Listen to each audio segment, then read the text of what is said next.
Good day to everyone. Today I'm going to present to you OSHA Act 1994, Class Regulation 2013, Classification, Labeling and Safety Datasheet of Hazardous Chemicals.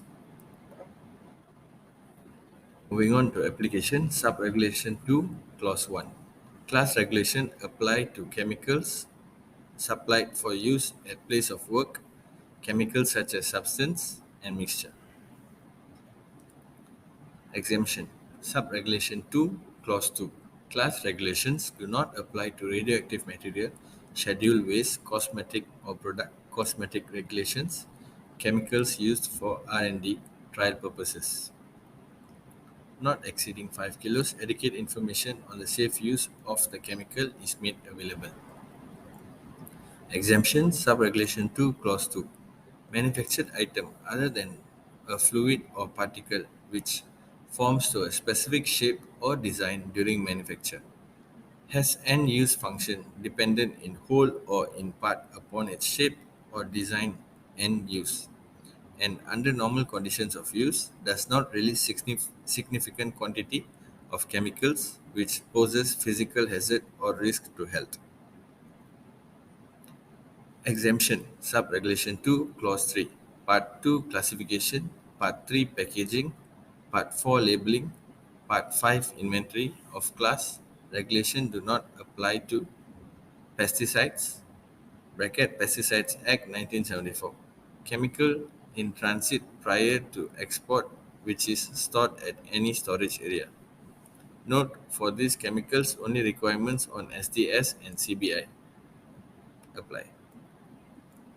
Responsibilities of supplier. Principal supplier, manufacturer, formulator, importer, recycler, or reformulator is responsible for classifications, packaging, labeling, and SDS. On the other hand, subsidiary supplier, repacker, distributor, or retailer is responsible for packaging, labeling, and SDS. Manufacturer and importers are responsible for inventory.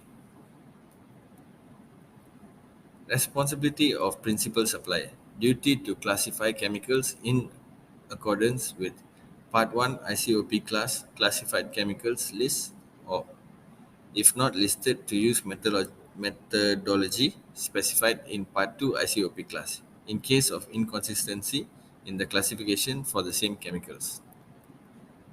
Hazardous chemicals. Any chemicals classified in accordance to respective hazard classifications listed in first schedule: physical hazard, health hazard, environmental hazard. Hazard classifications, as you can see below. The physical hazard. There are 16 classes of hazard class and the hazard categories. Next is hazard classification for health hazards. There are 13 classes and also the hazard category.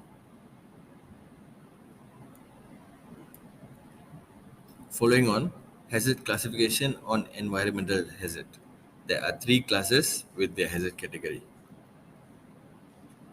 Records of classification, Regulation 5. Duty of principal supplier. Record the classification of chemicals, format of record, Part 2 of the ICOP. Maintain record and made available for inspection. Packaging, Regulation 6. Duty of supplier to ensure packaging of hazardous chemical. Designed and constructed that its content cannot escape. Packaging and fastening are strong and able to retain its content.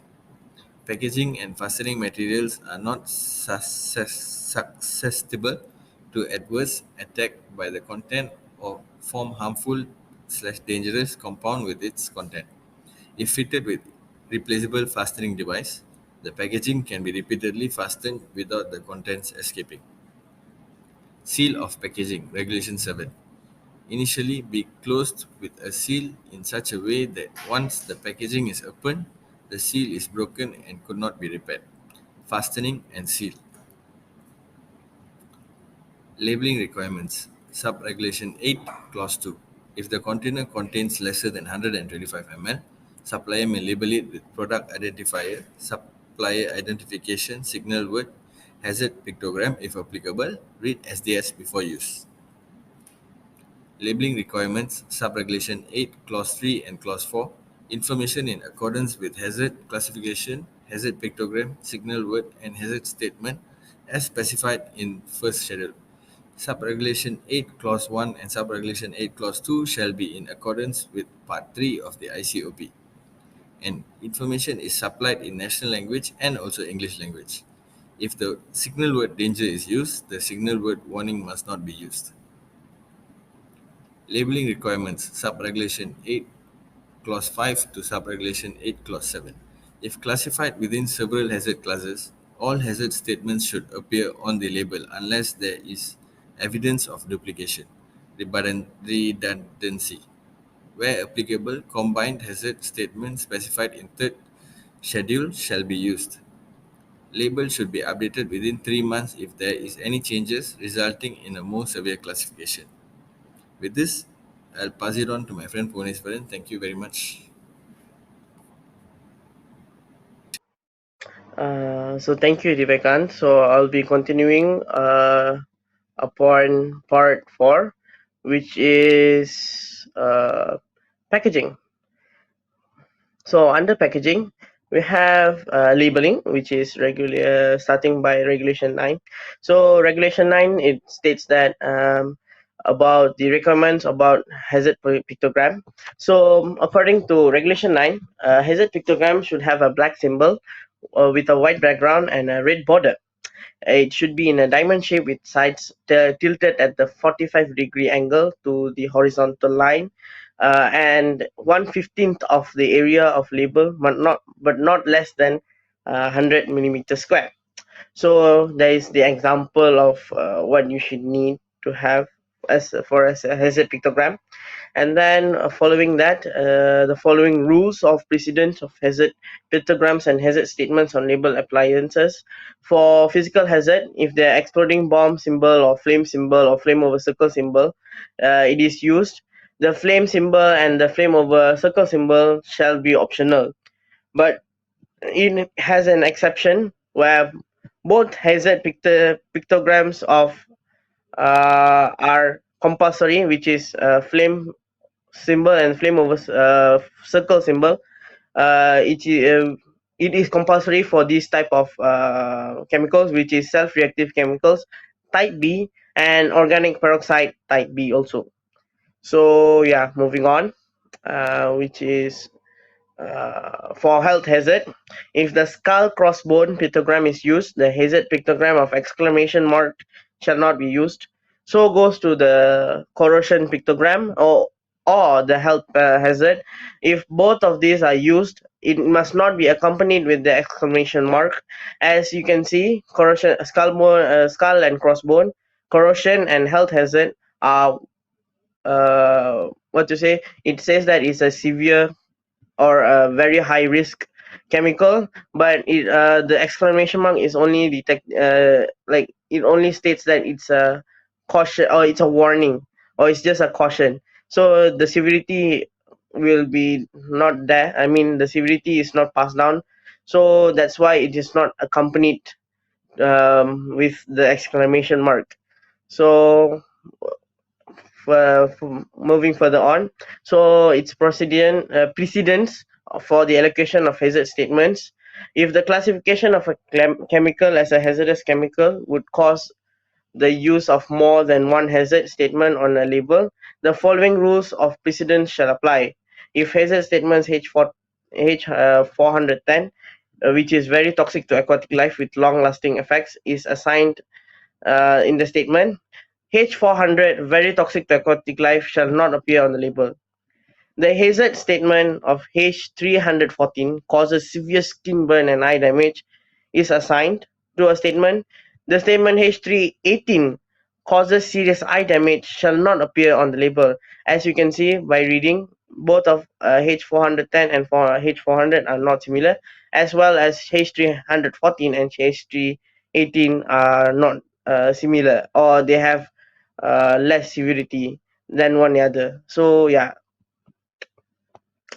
moving on, these are the example of hazard pictograms for physical hazard, health hazard, and environmental hazard.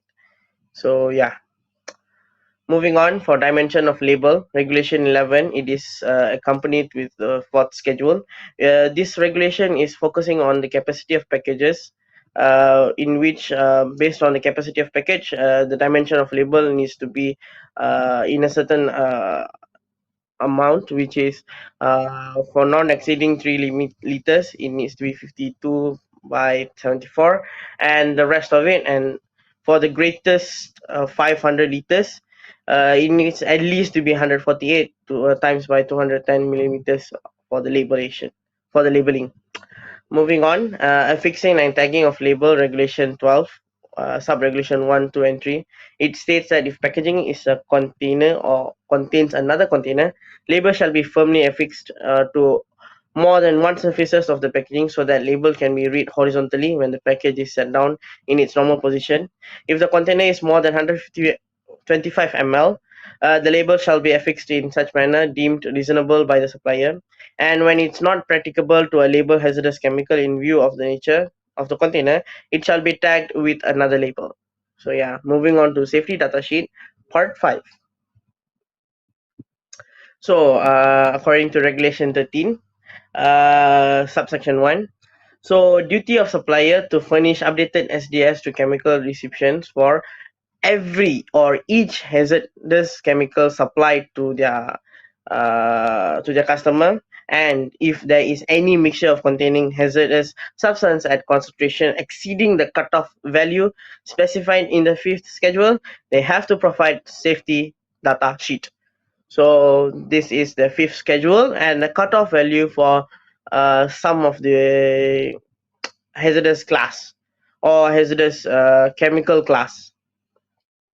Moving on, if the contain information according to the following heading and order, safety data sheet, regulation 13, subsection okay, regulation 13, clause 2.